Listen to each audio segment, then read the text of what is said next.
everyone, welcome back to my channel Binita B Lifestyle. नोंसोर बयखौबो आङो दिनै खेबसे बरायबावबाय। So आङो भिडिअ हगारिया बिराद माने गोबाव जागासिनो दं लोगोफोर। मानो होनबा सिगांनि भिडिअआव आं खोन्थाखाबायमोन जे आङो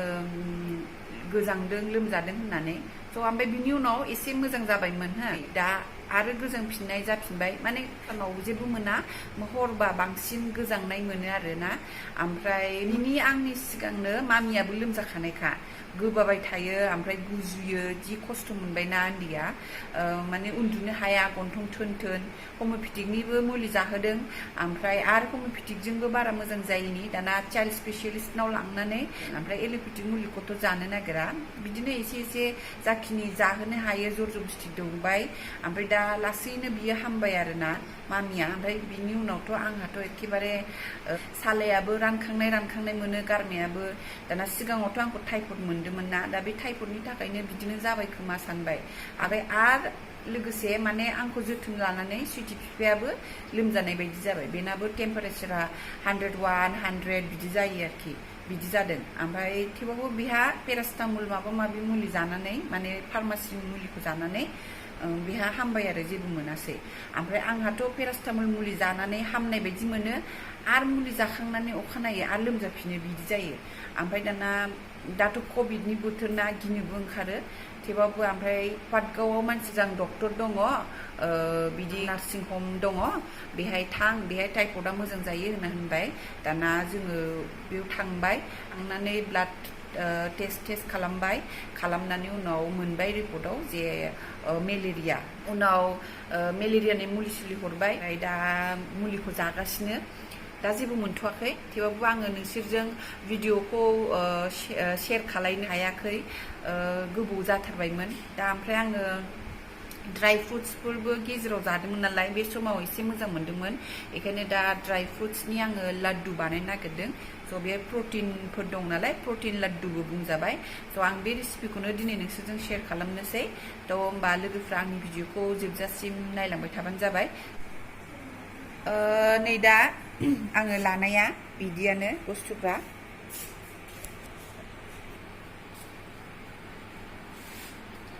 नै आं बेयाव मा लादों बिनिनो आङो लाड्डु बानायगोन थ' नैबेयाव आं लादों बादाम बे खुरैजों आदा खुरै ओमफ्रायो बेबो आदा खुरैमोन ओमफ्राय मामिया माने बियै जानानै एसेल'सो जाबाय दाना अरजाला ओमफ्राय वालनाट लादों वालनाटखौ अख्रुटबो होनोना बेखौथ' स' बेखौ लाबाय ओमफ्रायो बिथिंजाय लाबाय किसमिस ओमफ्राय बेयाव लाबाय आलमन्ड ओमफ्राय बेयाव लाबाय पामकिन सीड माने जोगोनार बेगर नै बियो ओमफ्राय बेहाय लाबाय सानफ्लावार बेगर बेयो एवखानायबो पेकेटाव मोनो बाट आङो गोथांखौसो लाबोदों माने गोथांखौसो आङो बिहरदों आरोना ओमफ्राय नै बियो जाहैबाय फ्लेक्स सीड नै बियो बेखौथ' सोरबा आरो माबा मा होनो सोमनानै बिनि जेल बायदि दै ओंखारनायखौ खानायावबो फुनो खानायाबो मोजां जायो ओमफ्राय आंथ' दा बेखौ जानायावसो इउज खालामदों ओमफ्राय बिथिंजाय दङ अट्स लाबाय ओमफ्राय खिजुर लाबाय ओमफ्राय गुर ओमफ्राय घि लाबाय ओमफ्राय नैबे फ्लेक्स सीड्स बेगरा दखानावबो मोनो जोगोनार बेगर सानफ्लावार बेगर आरो नैबे फ्लेक्स सीडआ आलसि सीडबो होनो नामा हिन्दीनि ओमफ्राय दा बेखौहाय दखानावबो मोनो बेहाय खिन्थु आङो बिदिनो एमाजन ओमफ्राय एमाजननिफ्रायबो आरो आङो फ्लिपकार्टनिफ्रायबो बिहरदों आरोखि माने बेहायबा एसे दामा बांसिन ओमफ्राय अनलाइनाव एसे खम नालाय दा बेखायनो ओमफ्राय आङो अट्स खिजुर आरो गुरखौ खुरैसे लादों ओमफ्राय बाद बाखिखौ बेफोरखौ गासिबो आङो हाफ खुरै लादों ओमफ्राय आं देखायनि सीड्सफोरखौ नै बेनि जाहैदों ट्रु एलिमेन्ट्सनि र' पामकिन सीड ना ओमफ्रायो नै बियो फ्लेक्स सीडआ नै बियो ओमफ्राय नैबे सानफ्लावार सीडआ बेनो आरोना ओमफ्राय फ्लेक्स सीडआ नै आंना जोब्बायानो आङो लाड्डुखौ सिगाङावबो बानायबाय थायोमोन दा जोबनायखाय आङो बानायफिननोसै थ' होमबा बांद्राय रायलायबाय थाला दा लाड्डुनि रेसिपिखौ स्टार्ट खालामनोसै दा नै आङो सारायखौ गिदिरखौ जानबाय बे साराया दुंबा ओमफ्राय गासिबो बे जितु आङो दा ड्राई फ्रुट्स लादों बिदिखौ रस्ट खालायनानै लानोसै माने एवथ्रुमनानै लागोन ओमफ्राय बिनि उनाव ग्राइन्ड खालायगोन ओमफ्रायसो बिनि उनाव लाड्डुखौ बानायगोन बेखौ स्टार्ट खालामनोसै बानायनायखौ फार्स्टआव आङो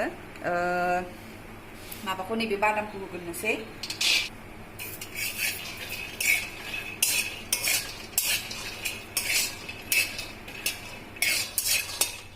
बादामा जाबाय बेखौ दा गुसु खालामनानै बिगुरखौ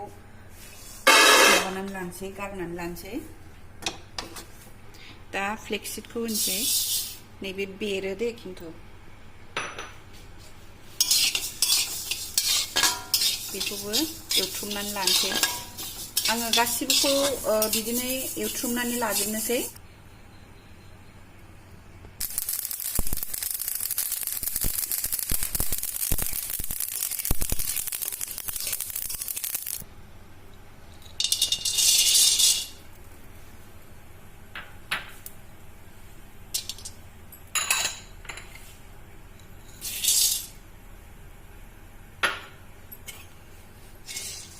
दा नै बेबो जाबाय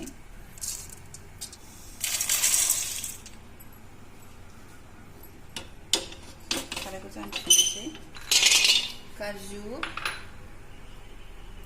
आलमन्ड वालनाटखौ होनसै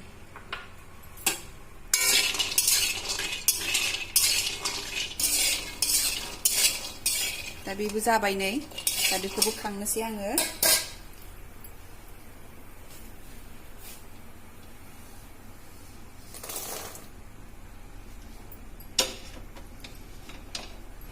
दा ओट्सखौबो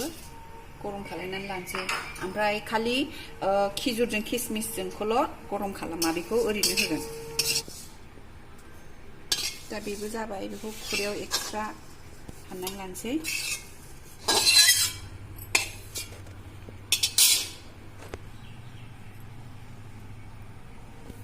दा नै जोंना एवथ्रुमनाया जाजोब्बाय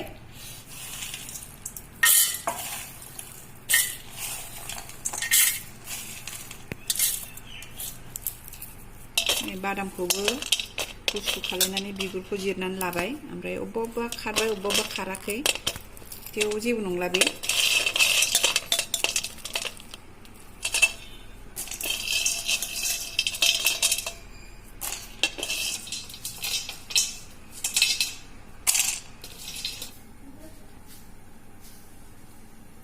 दा नै ग्राइन्ड खालायनानै लाखांबाय नै बिदि जाबाय नैबेलाय बांद्राय गुन्दै गुन्दै नङा एसे नै बिदि ओमफ्राय नैबे मा होनो खिजुरजों ओमफ्राय किसमिसजों ज' आङो माने ग्राइन्डाराव होदोंमोन दे ओमफ्राय ग्राइन्डारा खिन्थु बे खिजुरा आथा आथाना बेखायनो ग्राइन्डारा बारा गिदिंनो नागिरा बेखायनो ओमफ्राय जोङो ग्राइन्डारा एसे गाज्रिखामोनबो नालाय जोंना ओमफ्राय दा आङो थफियावसो देबाय दा ओमफ्राय सलियो आरोना माथो जाखो ओमफ्राय ओट्सखौबो ग्राइन्ड खालायनानै लाबाय ओमफ्राय दा गुराथ' आङो बे हाइजें माबाग्राजों रुखिग्राजों रुखिनानै लादों ओमफ्राय दा आङो होमबा नैलाय सारायखौ जानफिनबाय दा आं बेहाय घि होनोसै दा आङो बेहाय घिखौ सामुसनि होनोसै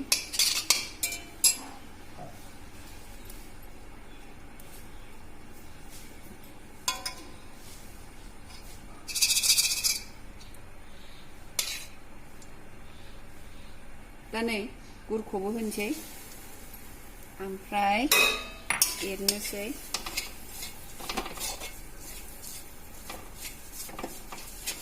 अरखौ एसे फिसा होनोसै दे नङाबा खामगोन ना माबाबा दै एसे होनो हायो आरो बेहाय बांद्राय आमथाबा आं होला नामा होआबाबो जासिगोन खोमा लावखाबाय खिजुरखौबो होनोसै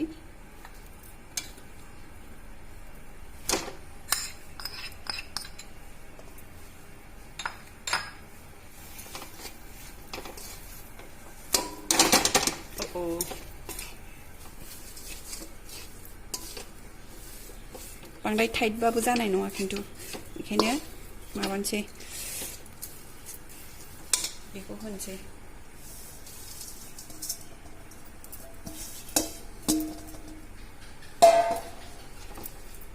मोजां एरनानै लानोसै बेखौ एबार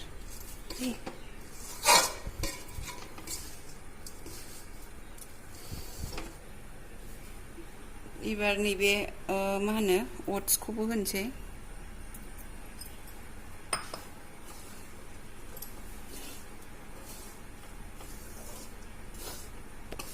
स्कप खालायनोसै आङो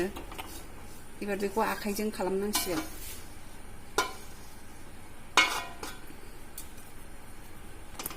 बेखौ आखाइजों ओरै खालायनांगोन आद्राखौ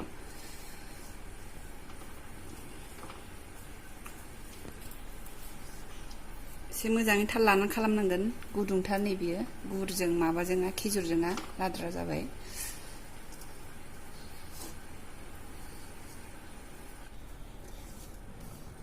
दिनै आं गेब्लेहोनानै लाजोबबाय ओमफ्राय बिदिनो एसे एसे लानानै नै बिदि खालामनांगोन आरो बांद्राय गिदिर बानायला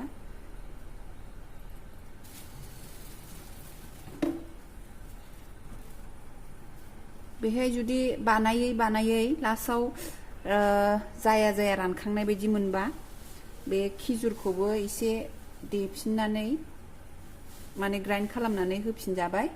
आरो नङाबा माबाखौबो होनो हाबाय खिजुरा गैयाबा मा होनो गुरखौ आवथिनानै सिथुमनांगोन ओमफ्राय नै बेयाव दोनसै आं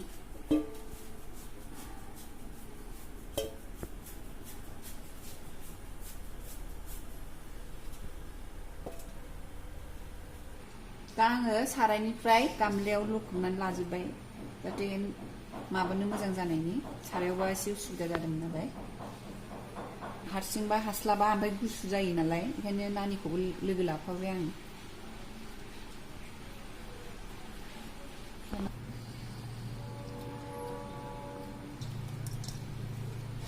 दा गथा जानो नागिरबाय नै दा बेखौ थाब खालायनांसिगोन बेखौ थफसिखौ देहैदों नानि फिसा फिसा हानानै सिखाजों थफसियाव होदो ओमफ्राय देदो बे खिजुरखौ थां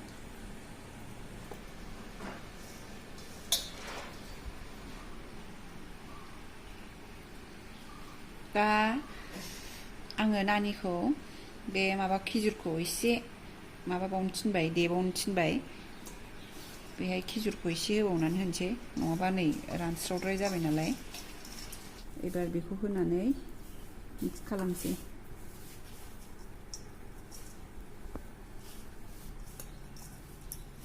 होजोबनोसै आं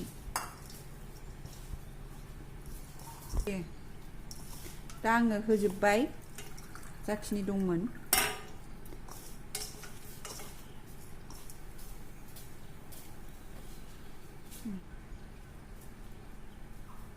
आं खालामनानै लाग्रोजोबनोसै